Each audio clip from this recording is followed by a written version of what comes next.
La vida de la familia Maza parecía idílica.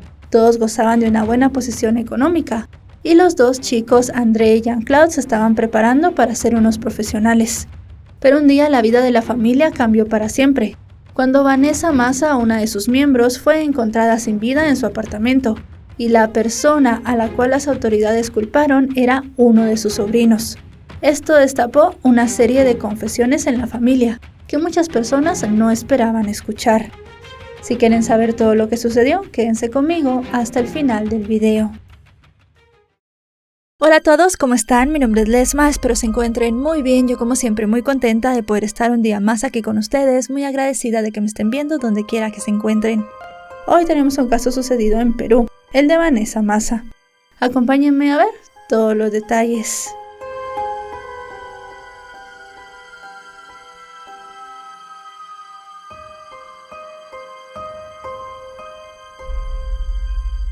Hola chicos, antes de empezar con el caso les quería comentar que también pueden escuchar ya todos mis videos en la plataforma de Spotify. Los tendrán en versión video y también en versión solo audio para que puedan estar al día donde quiera que estén. Ahora sí, demos inicio al video. Vanessa Verónica Maza Alvarado nació en Lima, Perú, a comienzos de la década de 1970. Era hija de Carmen Rosa Alvarado Maza y creció junto a su hermana llamada Carla. Aunque no se conocen muchos detalles sobre sus primeros años de vida, se supo que provenía de una familia de clase media alta y residía en un distrito de Lima, en Perú, en una zona residencial tranquila y muy privilegiada. En este contexto, ella se desarrolló en un entorno de estabilidad económica y con acceso a una muy buena educación. Desde pequeña, Vanessa mostró una personalidad reservada pero generosa. Era meticulosa, organizada y poseía una sensibilidad especial hacia los demás. Sus amigos de la infancia la describían como alguien que escuchaba más de lo que hablaba y que siempre estaba dispuesta a ayudar. La chica realizó sus estudios en distintas instituciones privadas de Lima y se destacó por su rendimiento académico y su interés en las humanidades. También cursó la carrera de Administración de Empresas en una universidad de Perú, graduándose a mediados de la década de 1990. Ya llegada a su adultez, Vanessa eligió un camino profesional estable. Se mantuvo activa en el ámbito laboral y se desempeñó en el sector privado en distintas áreas administrativas, donde era reconocida por su ética, su puntualidad y su discreción. Finalmente se consolidó como una destacada empleada en un banco, lo que le permitió desenvolverse en un entorno exigente y también alcanzar cierta estabilidad económica, por lo cual pudo sostener ella sola su propio hogar. Además, impulsó un negocio dedicado a la venta de inmuebles. Y en su tiempo libre, Vanessa disfrutaba de la lectura, especialmente de las novelas. También practicaba yoga, realizaba caminatas y hacía todo tipo de actividades que la mantenían muy feliz. Vanessa nunca se casó, pero su círculo más cercano, conformado por algunas amigas de la adolescencia, comentaba que le atraían los hombres mayores. Eso sí, nunca había encontrado a la persona adecuada para tener una relación estable. Incluso se sabe que en algún momento la mujer estuvo a punto de casarse, pero fue el hombre quien terminó con la relación, y esto la marcó profundamente. Desde entonces prefirió tomarse las cosas con calma, y decidió cuidar a su madre. En medio de esta vida independiente, estable y cerrada, a sus 42 años nunca tuvo hijos, pero sí que desarrolló un vínculo muy cercano con sus sobrinos, unos mellizos llamados André Lucien y Jean-Claude da Silva Santi Esteban Maza, mostrando una predilección un tanto especial por André. Siempre lo consentía y lo mimaba y le compraba todo tipo de cosas, un gesto que su familia observaba con gran afecto. Con estos antecedentes llegamos al viernes 2 de mayo de 2014. Vanessa se encontraba sola en su apartamento, cuando comenzó a gritar desesperada pidiendo auxilio. Un vecino que la escuchó acudió rápidamente a ayudarla, pero al intentar entrar al apartamento se encontró con un joven, el cual le obstaculizó el paso e intercambió insultos con él. El muchacho estaba alterado y presentaba manchas de sangre en su ropa. Mientras tanto, el hombre comenzó a llamar a la policía y le pidió a otro vecino ayudar a Vanessa. El joven dentro del apartamento huyó por unas escaleras que conducían a la azotea y trató de escapar saltando los techos de varias casas vecinas. En medio del caos, una mujer que trabajaba en un edificio que estaba frente a este lugar comenzó a indicar a la policía hacia dónde iba el chico, pues ella podía ver claramente sus movimientos, y gracias a esta colaboración pudieron capturarlo. El joven fue capturado mientras salía por la puerta trasera de una casa a la cual había entrado a la fuerza. Llevaba consigo una mochila, y ante la presencia de los agentes dijo que era culpable, aunque en ese momento no se sabía exactamente de qué. Y es que mientras todo esto pasaba, los vecinos, junto con los funcionarios de policía, lograron ingresar al apartamento de Vanessa. Allí la encontraron casi inconsciente sobre un charco de sangre. Los agentes le preguntaron quién le había causado daño, y ella con mucha dificultad logró responder que había sido su sobrino André, y esas fueron sus últimas palabras. De André se sabe que nació en Lima, Perú en 1995, como igual que su tía en una familia de clase media. De André se sabe que nació en Lima, Perú en 1995, al igual que su tía, como podemos intuir, en una familia de clase media alta. Como ya sabemos, también tenía un mellizo llamado Jean-Claude.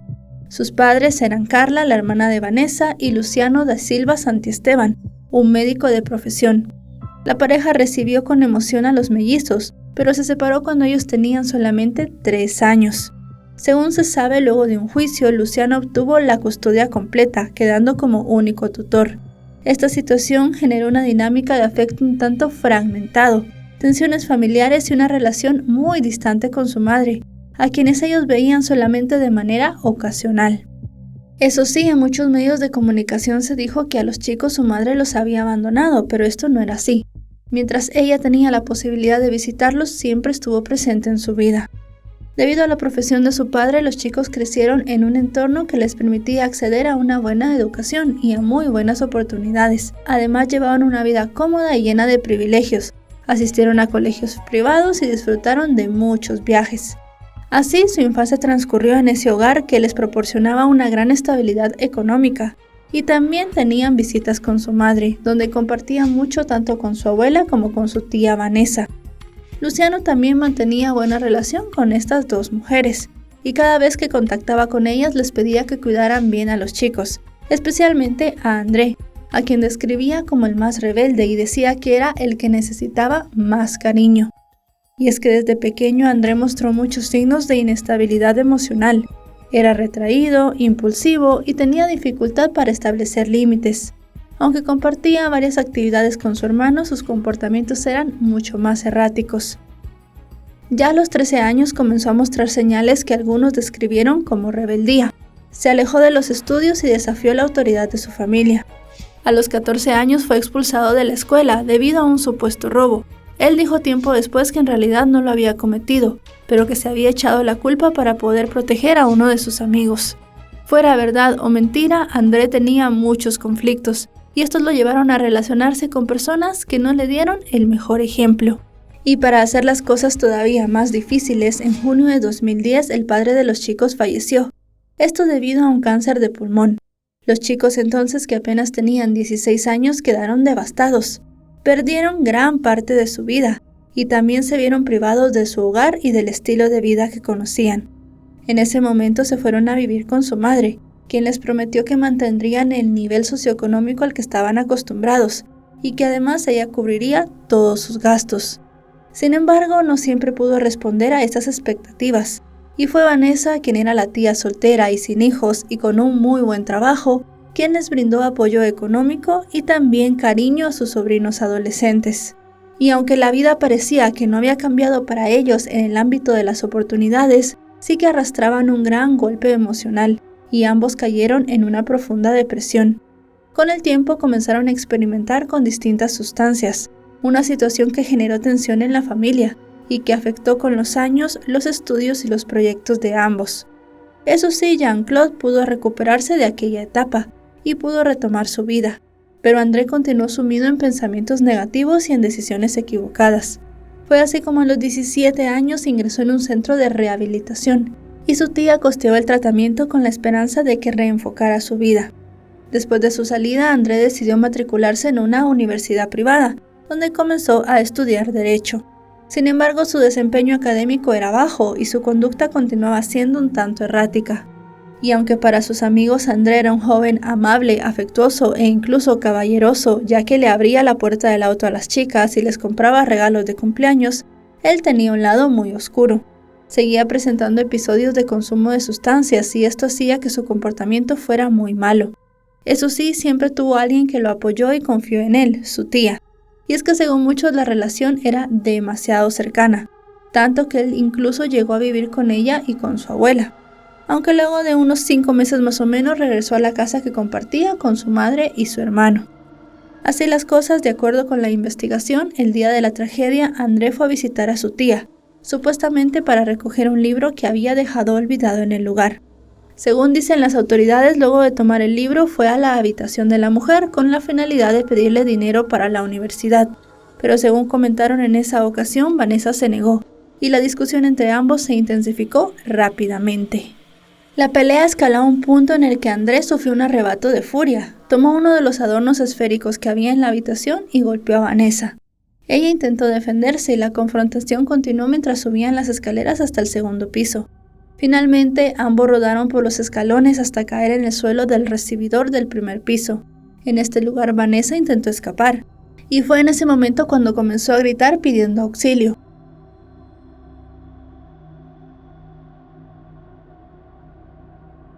Mientras que con las pocas fuerzas que le quedaban se arrastró hasta la cocina, intentando salir por la puerta trasera. Pero André la alcanzó, y la atacó con un par de objetos punzocortantes, propinándole varias heridas. La mujer quedó tirada mientras la ayuda llegaba y su sobrino escapaba. El lugar era un verdadero caos, había cajones tirados, manchas de sangre en las sábanas, en el piso, en las escaleras, incluso en las paredes.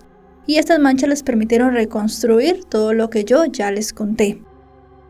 En el inventario de objetos también se registraron un cuchillo, un machete, un mazo y unos utensilios punzocortantes.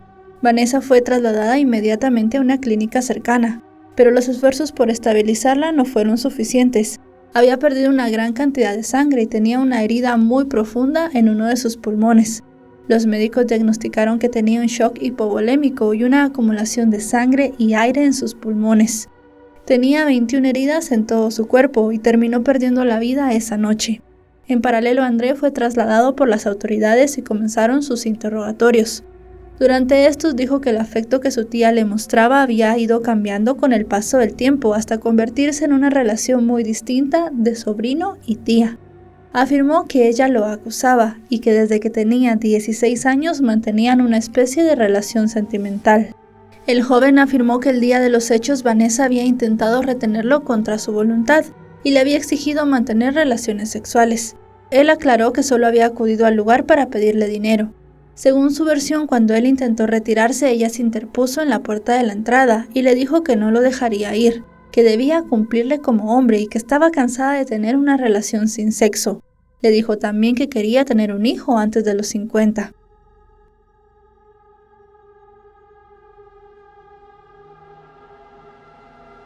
Según comentó Andrés, se besaron en la habitación y ella intentó tocarlo inapropiadamente. Al negarse, Vanessa sacó unos estados de cuenta con los gastos que él le había generado durante los últimos años. En su declaración, Andrés se mostró nervioso y muy contradictorio desde el inicio. Afirmó que Vanessa tomó un cuchillo y lo colocó cerca de su cuello, amenazándolo con hacerle daño. Según él, había corrido para evitarlo, y durante el forcejeo ella lo lesionó en la mano. Andrés también sostuvo que abrió una ventana y le pidió a los vecinos que rompieran la puerta, gritando que su tía lo había atacado. Dijo que luego de esto subió al piso y abrió el botiquín de los primeros auxilios. Fue en ese momento cuando vio su ropa manchada de sangre reflejada en el espejo, y se dio cuenta que él había lesionado a Vanessa. Fue entonces cuando subió a la habitación, tomó una mochila con objetos de valor y abandonó la escena. Al final de su testimonio terminó por declararse culpable.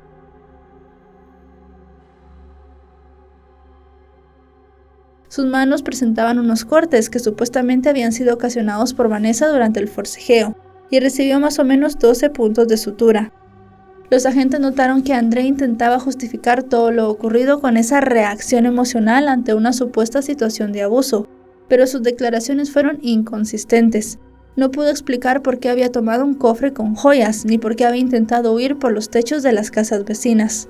Su versión fue considerada poco creíble por los investigadores, especialmente porque en la escena no solamente se encontró un cuchillo, sino también un hacha con pequeñas manchas de sangre, cuya presencia André no pudo explicar. Durante la investigación se reveló que Vanessa no solo financiaba los estudios universitarios de André, sino también le compraba ropa y le daba dinero regularmente.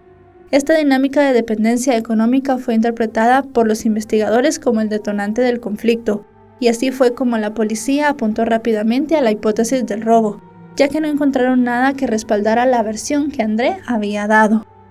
En la reconstrucción de los hechos, los investigadores también concluyeron que Vanessa había sorprendido a André dentro de su dormitorio, justo cuando él intentaba llevarse algunos objetos de valor. El análisis forense reveló que las heridas de la mujer eran profundas y dirigidas a los órganos vitales, lo que evidenciaba que la persona que le había hecho eso había actuado con el conocimiento de que le estaba causando daño. También se supo que antes de emplear las armas blancas, André había intentado asfixiar a Vanessa con un cojín. Posteriormente también se hizo un examen toxicológico para determinar si André estaba o no bajo los efectos de sustancias prohibidas. En su sangre se detectaron varias de estas. Paralelamente también se realizó una evaluación psicológica y concluyó que el joven presentaba rasgos compatibles con una persona antisocial con tendencias psicopáticas. André fue descrito como una persona fría, insegura, emocionalmente inestable y con inclinación a violar las normas sociales. De hecho, las imágenes de André al día siguiente de su arresto mostraron a un joven arrogante, cuya expresión reflejaba burla y soberbia. Él parecía estar inmune a lo que sucedía a su alrededor y completamente insensible al daño que acababa de causar. El perfil psicológico de André y el consumo de sustancias reforzó la hipótesis de que todo había sido un hecho impulsivo y violento, sin tener realmente una premeditación organizada. El caso del joven generó una profunda conmoción y rápidamente ocupó los titulares nacionales. La opinión pública se mostró sorprendida no solo por los hechos, sino también porque el implicado principal era el sobrino de la víctima. La versión de André también generó un amplio tinte de morbo en los medios de comunicación, ya que muchos consideraron que su historia era real. La combinación del conflicto familiar y la relación cercana que tenían, más las declaraciones del joven, hicieron que el público se sintiera curioso y también provocaron intensas discusiones. Mientras los medios resaltaban la crudeza del ataque y lo inesperado que había sido el suceso en el entorno, familiares y amigos de Vanessa calificaron el hecho de algo horrible y se mostraron completamente indignados. También dijeron que la versión de André era un rumor muy ruin, que estaba buscando empañar la imagen de Vanessa y presentarlo a él como una víctima. Dijeron que la mujer era una persona íntegra, incapaz de tener un comportamiento inadecuado, y que lo único que había hecho toda su vida era querer a sus sobrinos. La madre de Vanessa y abuela de André también desmintió que existiera alguna relación sentimental entre ellos, y también dijo que no creía que el incidente se hubiese producido por una discusión porque él se negara a mantener relaciones sexuales. La mujer explicó que todo carecía de sustento y que incluso las amigas de Vanessa podían confirmar que todo eso no era cierto. La mujer destacó las cualidades de su hija describiéndola como una persona excepcional y muy generosa.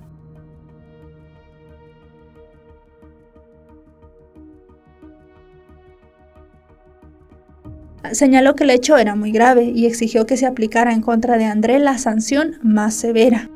En medio de la conmoción también se pronunció el hermano gemelo del chico, quien se mostró completamente afectado por los hechos, y aunque procuró defenderlo, intentó también comprender el contexto de lo que había sucedido.